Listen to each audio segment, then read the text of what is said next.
Oh, hi there, guys. Just want to pick up an article in The Guardian yesterday in which they reported that Ofcom are warning that UK public service TV is going to be endangered in the streaming service era. So I'm going to give my analysis on this later in terms of the public service model and also some of my thoughts on what public service broadcasters can do differently. But just in terms of the article itself, let's have a read through. So it says public service television is becoming an endangered species in the streaming era, and ministers should pass laws to make it easier to discover on websites such as YouTube. And it says there is a strong case for legislation to make sure it is easy to find on third-party platforms, most notably the Alphabet-owned video sharing site. So Alphabet, they own Google, who in turn own YouTube. Ofcom said the need for effective prominence extends to public service media content such as news, children's shows and some original programmes which reflect British culture and bring the country together. And the regulator said the British public service model was now under serious threat amid a viewer exodus from traditional TV viewing to global streaming platforms. Ofcom said that unlike public service broadcasters which operate under legislation to make public service content universally available, these services often have their content behind a paywall and they are not required to commission British content or invest in homemade productions across the UK. And it says public service media is stitched into the cultural fabric of UK society, starts conversations, educates and informs, and brings us together in moments of national importance. But in a world dominated by global streaming platforms, public service media risks becoming an endangered species and time is running out to protect it. And then according to Ofcom research, 43% of children aged 4 to 17 watch YouTube on a weekly basis, while last year fewer than half of 16 to 24-year-olds tuned into broadcast TV in an average week. And the issue was compounded by research showing that the streaming services offered by public service media companies only account for 9% of all viewing as they struggle to hold on to viewers in the streaming era. And then interestingly, 19% goes to online video sharing platforms such as YouTube. And then Ofcom says we recommend that priority be given to socially valuable but commercially less viable genres such as news, local news and children's content. So yeah, as I mentioned, I just want to pick up on a couple of themes in that article really. So firstly, I want to talk about the visibility and the access issue. And then I want to talk a little bit more about the wider funding model debate. In terms of increasing visibility and viewership online, I think there is some simple things the public service broadcasters could do differently. So if you think about it, ITVX, the Channel 4 app, the Channel 5 app, I don't know if anyone's ever used them before. They're all fairly poor user experiences. Even the BBC iPlayer, considering they've got an absolute massive amount of money behind them, again, it's quite a poor user experience overall. Moving on from that, there's no reason why they couldn't have a sort of do-it-all app for all of the public service broadcasters. You know, you could have one app that collates all the information from all the public service broadcasters and make it a good user experience, and that would no doubt bring people in. And then beyond that, it's just doing as suggested in the article really, you know, ensuring that public service dramas, documentaries and other original productions are shared on the streaming services, because the BBC and those other ITV and so on, they make some excellent dramas and documentaries. So just disseminate it as widely as possible, you know. Who cares if a couple of people who watch Netflix don't pay the TV licence? Just do it anyway, it doesn't matter.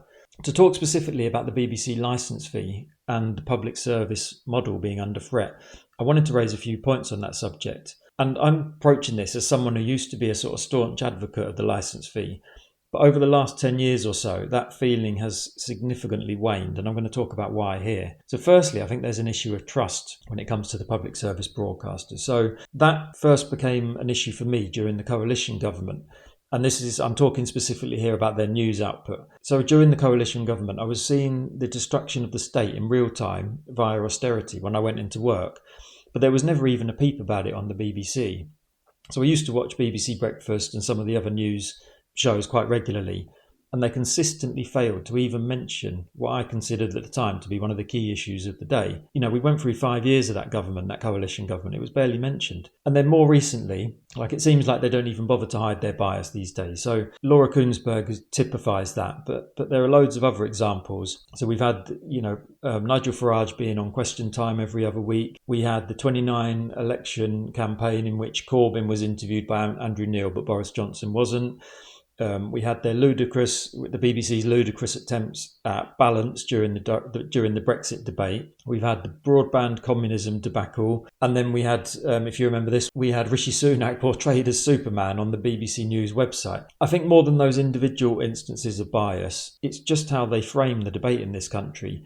And for me, BBC News, ITV News, they represent establishment interests. And that's evident in what they do or don't report on and in their general outlook on politics and the economy. And that is not surprising for me, at least, certainly with the BBC, because they've got currently Tim Davie as their Director General, and he was actually a Conservative candidate for election back in the day. But we've also had Robbie Gibb, Allegra Stratton, various other Tories at the top of the organisation. So it's just clear to me that they've got that sort of establishment right-wing bias when they produce their content. But then on a side note, it's really interesting that the BBC often gets portrayed by lots of people in this country as being left-wing. And I think that's partly just due down to their diversity policies, really.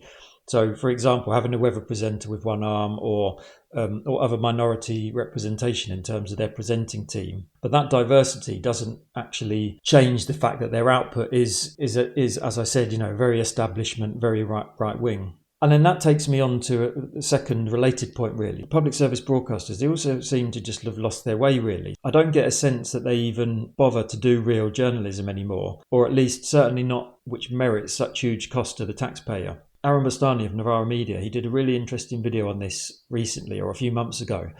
He highlighted an interview between Nick Robinson and Rachel Reeves, and I think it was either just before or just after the election in 2024.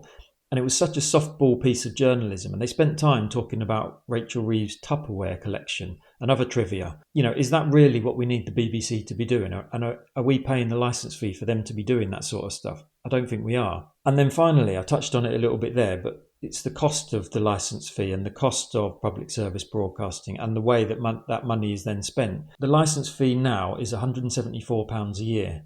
So it's a significant sum of money, but are we really getting value for money for that significant expense? Are we getting top quality journalism, for example? No, I already touched on that. I don't think we are. Are we getting access to top quality sport like the Premier League or the Ashes? No, generally speaking, we're not. Are we being educated, entertained and informed? Well, you can make an argument that we are being entertained, as the drama and documentary output is generally excellent, as is some of their radio content. But in the other areas, it's a real mixed bag. And then just in terms of their presenting teams, do we really need Laura Kuenssberg or Nick Robinson earning a 6-figure salary? Do we need Gary Lineker earning a 7-figure salary? No, we don't. I haven't got anything against any of those people, but we don't need any of those people earning that amount of money.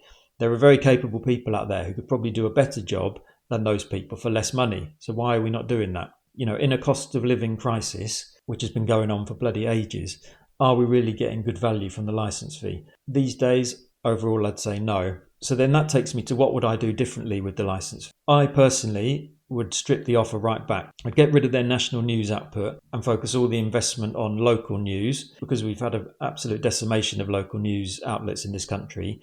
I'd invest in the World Service, because that is a significant source of soft power for the UK. I'd continue to put money into drama and documentaries, content for children, and I'd continue to offer a good radio service. But beyond that, you could strip most of the other stuff that I've mentioned right back. There's no need for it, and it doesn't offer value for money, in my opinion. So that's what I would do differently. I don't know, what do you guys think about the BBC and public service broadcasting more generally? Let me know in the comments. Thanks a lot, guys. I'll see you next time.